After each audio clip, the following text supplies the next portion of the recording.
ये है legal system का टॉपिक। इसके इंट्रोडक्शन में ये लिखा है the corpus juris civilis was a document made by the king Justinian one. जो किंग जस्टिनियन वन था, जो कि बाइजेंटियन एम्पायर का किंग था, इसी ने ही कॉर्पस जुरिस सिविलिस को बनवाया है। यानी कि इस किंग ने ऑर्डर दिया था कुछ लोगों को और कहा था कि जितने भी लॉज मौजूद थे उस ज़माने में, उन सब लॉज को एक जगह में लिख दिया जाए। यानी कि जिस किताब में सारे लॉज मौजूद हैं उसको हम कहते हैं corpus juris civilis. This document of corpus juris civilis was also known as the code of Justin. इसको जस्टिन का नाम भी दे दिया गया था क्योंकि जस्टिन की वजह से ही बहुत सारे लॉज इकट्ठे हो गए, एक किताब में आ गए। तो कॉर्पस जुरिस सिविलिस के अंदर उस ज़माने के सारे लॉज मौजूद थे जो कि जस्टिनियन ने ही इकट्ठे करवाए थे। This corpus juris civilis was the most notable Roman contribution to civilisation. यानी कि रोम के ज़माने में ये बहुत ही ज़्यादा नोटेबल और बहुत ही ज़्यादा पॉपुलर काम हुआ था उस ज़माने में। यानी कि किसी ने आज तक लॉज को इकट्ठा नहीं करवाया था। जस्टिनियन पहला बंदा था जिसने सारे लॉज को इकट्ठा करवाया था। Corpus juris civilis is a spread थॉट आउट द वर्ल्ड। यानी कि corpus juris civilis spread throughout the world का मतलब ये है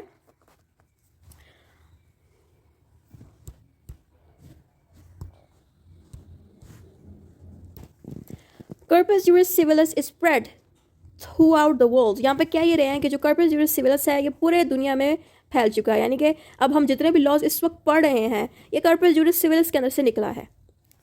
with the help of corpus juris civilis the Roman law has furnished the legal system for Canada and many other countries. यानी कि रोम ने corpus juris सिविलिस की मदद के साथ जितने भी कंट्रीज़ हैं उनमें लॉ बनवाया। Creation of Corpus Juris Civilis. The document of Corpus Juris Civilis was created by the order of King Justinian I of Byzantine Empire. King Justinian I जो कि Byzantine Empire के किंग थे, इनकी वजह से ही Corpus Juris बना। Place of origin. Corpus Juris जो है रोम में डेवलप हुआ। Meaning of Corpus Juris Civilis. Corpus Juris Civilis is known as the body of rules, tradition. यानी कि कॉर्पस जुरिस सिविलिस जो है उसके अंदर सारे रूल्स और लॉज मौजूद थे दुनिया भर के। दूसरे हेडिंग में है translation. Corpus means a collection of written text और record of written text.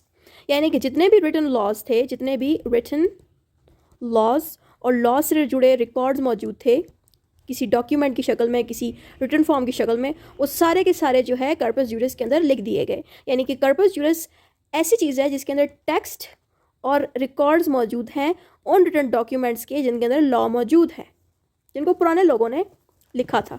जुरिस means law और रूल्स। यानी कि पुराने वक्तों में जितने लोग मौजूद थे उन्होंने जितने लॉज बनाए थे, जितने रूल्स बनाए थे, कॉर्पस जुरिस सिविलिस के अंदर उन तमाम लॉज को इकट्ठे कर दिया गया। सिविलिस मीन्स रिलेटिंग टू पब्लिक। यानी कि जितने भी रूल्स और लॉज बनाए गए थे जो कि पब्लिक को डील करते हैं, उन तमाम लॉज को कॉर्पस जुरिस सिविलिस के अंदर ऐड किया गया। Diagrammatic explanation. Diagrammatically corpus juris civilis को एक्सप्लेन किया जा रहा है। इसमें आप देखें तो कॉर्पस जो है कलेक्शन ऑफ रिटन टेक्स्ट है। कॉर्पस रोमन लैंग्वेज है, ठीक है। ये जितने भी आपको लैंग्वेज दिख रही है ये रोमन लैंग्वेज है, ठीक है। तो कॉर्पस का एक्चुअल में मतलब है कलेक्शन ऑफ टेक्स्ट, ठीक है। दूसरे वर्ड में है जुरिस। जुरिस का मतलब है लॉ एंड रूल। सिविलिस का मतलब है सिविलियंस। हमारी तरह के आम लोग को हम सिविलियंस कहते हैं। तो ये जितने भी वर्डिंग्स हैं ये रोमन लैंग्वेज की वर्डिंग है जिनकी मीनिंग आपको इधर लिखे हुए मिल जाएंगे। अब लैंग्वेज पे आए तो the corpus juris civilis was mainly in Latin officially language. यानी कि जो कॉर्पस जुरिस सिविलिस है वो एक्चुअली में लैटिन लैंग्वेज की शक्ल में मौजूद है, क्योंकि जो बाइजेंटाइन एम्पायर में जो एक लैंग्वेज बोली जाती थी वो इंग्लिश नहीं बोली जाती थी, बल्कि उस वक्त इंग्लिश की जगह लैटिन की लैंग्वेज यूज़ की जाती थी। तो लैटिन वहाँ पे बहुत आम लैंग्वेज थी। तो इसीलिए जो कॉर्पस जुरिस सिविलिस जो बना था वो लैटिन लैंग्वेज में पहले बना था। बाद में ऑब्वियसली सारी दुनिया में जब भेजा गया तो फिर उसकी ट्रांसलेशन की गई, बट मेनली वो लैटिन लैंग्वेज में ही था। Code of Justinian. ये कोड ऑफ जस्टिनियन ही कॉर्पस जुरिस सिविलिस है। इसके दो नाम है, code of Justinian and corpus juris civilis. The Code of Justinian is also called as Corpus Juris Civilis. was a collection of Roman laws and legal principles which were made by the order of Roman Emperor. ये वही same बात है जो दोबारा repeat हुई है कि जो कोड ऑफ जस्टिनियन है उसको हम कर्पस जुरिस सिविलिस भी कहते हैं, और कर्पस जुरिस सिविलिस यानी कि जो कोड ऑफ जस्टिनियन है इसके अंदर कलेक्शन मौजूद है तमाम रोमन लॉज की, और जितने भी लॉज उस ज़माने में बनाए गए थे, जो भी ऑर्डर्स और रूल्स मौजूद थे, वो सारे इकट्ठे करवाए थे जस्टिनियन ने, जो कि रोमन एम्पीरियर था, यानी कि रोम का किंग था। ठीक है, किंग था जस्टिनियन जिसने कर्पस जुरिस सिविलिस को बनवाया। Reasons for making code of corpus juris civilis, Justinian ने ऑर्डर दिया था कि भाई कर्पस जुरिस सिविलियन को बनाया जाए। किस लिए बनाया था, किस वजह से बनवाया गया ये कोड? इसकी वजह ये थी ताकि जो रोम के जो लीगल सिस्टम था, यानी कि रोम के जो लॉज थे वो अपडेटेड रहें, यानी कि जितने भी अगर लॉज मौजूद थे दुनिया में, अगर वो सारे इकट्ठे हो जाएंगे, उससे क्या होगा कि जो रोम है वो अपडेटेड रहेगा, यानी कि रोम में कोई भी चेंजेस लानी हो तो वो फटाफट चेंज कर दिया जाएगा, उन चेंजेस को भी उसी कर्पस जुरिस सिविलिस के अंदर डाला जाएगा, यानी कि कर्पस जुरिस सिविलियन के अंदर ओल्ड लॉज भी मौजूद होंगे, और साथ में अगर रोम कोई नए लॉज बनाएगा वो लॉ भी इसी कर्पस जुरिस सिविलिस के अंदर इंक्लूड किए जाएंगे, यानी कि कर्पस जुरिस सिविलिस के अंदर ओल्ड लॉज भी मौजूद होंगे और न्यू अपडेटेड लॉज भी मौजूद होंगे। Justinian wanted the Roman legal system to improve and this is the reason for making corpus juris civilis, यानी कि जस्टिनियन वो बादशाह था जो ये चाहता था कि रोम के जो लॉज हैं वो इम्प्रूव रहें, इम्प्रूवमेंट की शक्ल में रहें, अपडेटेड रहें, कानून जो है सही से रहे, तो इसीलिए जस्टिनियन ने ये बनवाया था लोगों से। अबाउट द किंग, अभी किंग जस्टिनियन के बारे में बताया जा रहा है इस पैराग्राफ में। In 527 emperor of the Byzantine was given the title of Justinian. इस लाइन में ये लिखा है कि 500 साल 25 मतलब इतने साल पहले, इम्पीरियर का मतलब है बादशाहियत, यानी कि बैजेंटाइन की लोकेशन में जो किंग आया था इतने साल पहले, उसको टाइटल दिया गया था जस्टिनियन का, यानी कि जो जस्टिनियन है वो खुद ब खुद उसका नाम जस्टिनियन नहीं रखा गया, उसको लोगों ने टाइटल दिया था जस्टिनियन का। ठीक है, उस बादशाह को जो कि इस ज़माने में इस वक्त में मौजूद था। He was one of the fair strong and powerful leader. Justinian इसलिए मशहूर था क्योंकि वो फेयर था, यानी कि वो लोगों को कानून के मुताबिक सज़ा और चीज़ें देता था, उसके अलावा वो बहुत स्ट्रॉन्ग भी था और बहुत ही ज़्यादा पावरफुल लीडर था।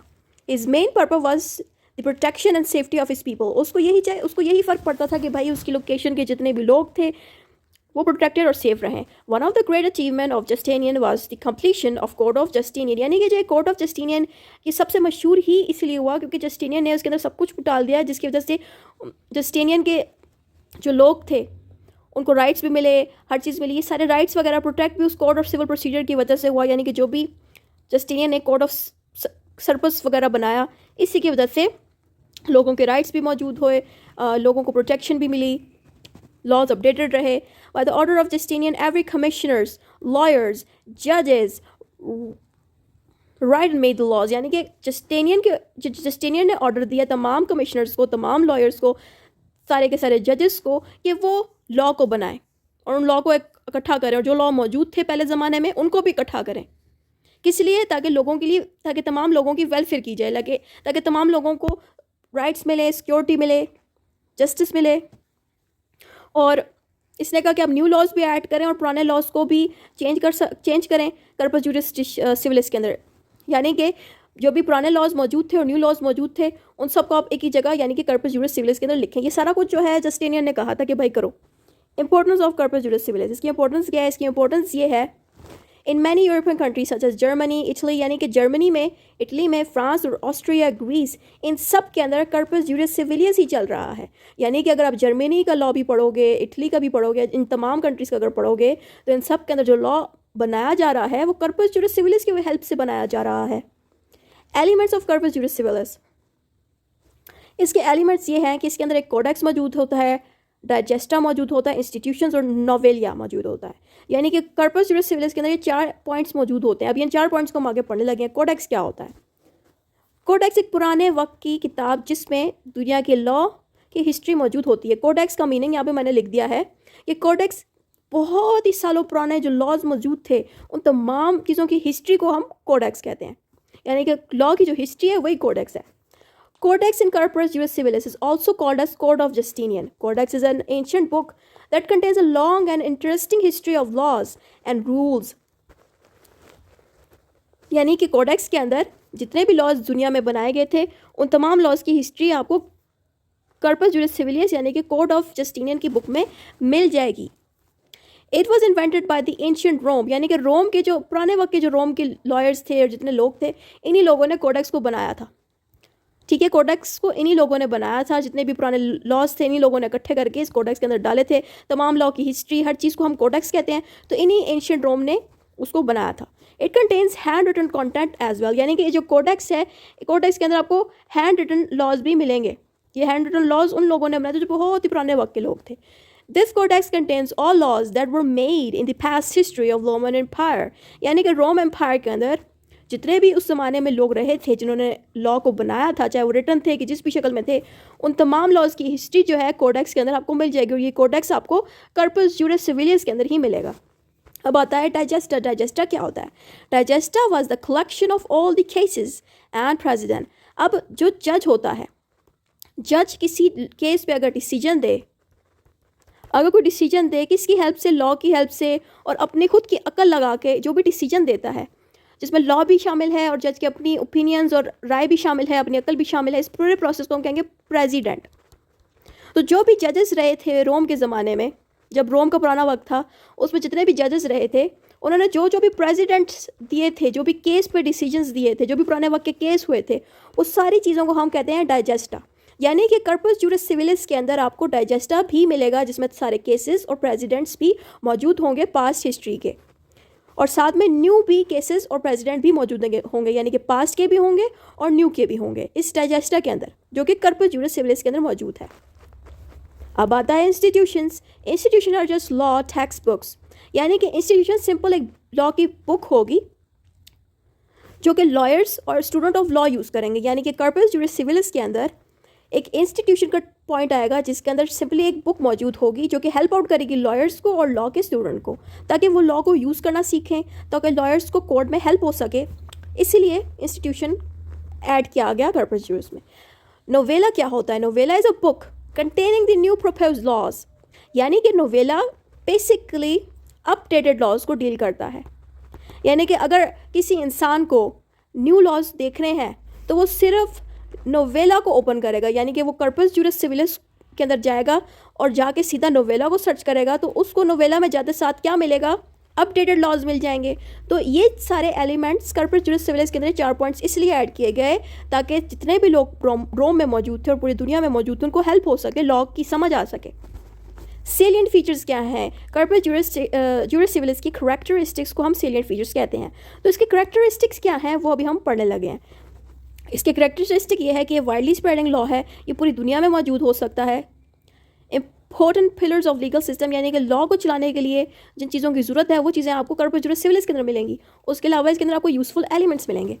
अब इन्हीं हेड पॉइंट्स को आगे डिस्कस किया जा रहा है, जिसमें लिखा है widely spreading law. Corpus juris सिविलिस जो है first widely spreading codified Roman law था, यानी कि पूरी दुनिया के अंदर लॉ मौजूद नहीं था। तो लॉ लाने के लिए लोगों ने किसकी help Lee?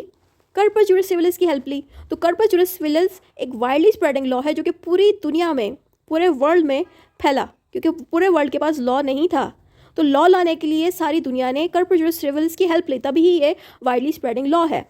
Important pillar of legal system, law बनाने के लिए, लीगल सिस्टम को हम कहते हैं लॉ, राइट? तो लॉ बनाने के लिए हमें कर्पस जुरिस सिविलिस की ज़रूरत होती है, इसीलिए कर्पस जुरिस सिविलिस एक बहुत ही इंपॉर्टेंट पिलर है। क्योंकि यूरोपियन कंट्री जैसे कि इटली, फ्रांस, ऑस्ट्रिया, ग्रीस और भी जितने कंट्रीज़ मौजूद हैं, उन सब कंट्रीज़ के लॉज कर्पस जुरिस सिविलिस के अंदर से ही लिए गए। यूज़फुल एलिमेंट, इस हेडिंग के अंदर क्या लिखा है? It contains all the useful elements such as codex which contains written codes of laws and rules, novella which contains new update laws, and digesta which is the collection of presidents, institution which are law books. यानी कि ये एक useful element है corpus juris civilis, because इसके अंदर आपको codex मिलेगा जिसके अंदर सारे ओल्ड लॉज मौजूद होंगे लोगों के, साथ में इसमें डाइजेस्टा मिलेगा, डाइजेस्टा के अंदर पुराने केसेस भी मौजूद होंगे और न्यू केसेस भी मौजूद होंगे, साथ में इसमें नोवेला भी मिलेगा जिसमें अपडेटेड लॉज मौजूद होंगे। यानी कि कर्पस जुरिस सिविलिस की वजह से डिफरेंट कंट्रीज़ अपने लॉज को बनाती है, इसलिए ये बहुत यूज़फुल एलिमेंट है। कंक्लूजन के अंदर आपने ये बताना है कि जो कर्पस जुरिस सिविलिस है वो डिफरेंट कैटेगरीज ऑफ लॉज को डील करती है कि लॉज को बनाया कैसे जाता है और आप लॉज को किस तरह से लाइफ में यूज़ कर सकते हैं, लोगों के राइट्स प्रोटेक्ट करने में हेल्प करते हैं कॉर्पोरेट जुडिस सिविल्स में। और इसमें नए और पुराने लॉज भी मौजूद है। आपने बस सिंपली कंक्लूजन में जितना भी ऊपर बातें लिखी गई हैं उसको शॉर्टली इसमें एक्सप्लेन कर देना है। That's it.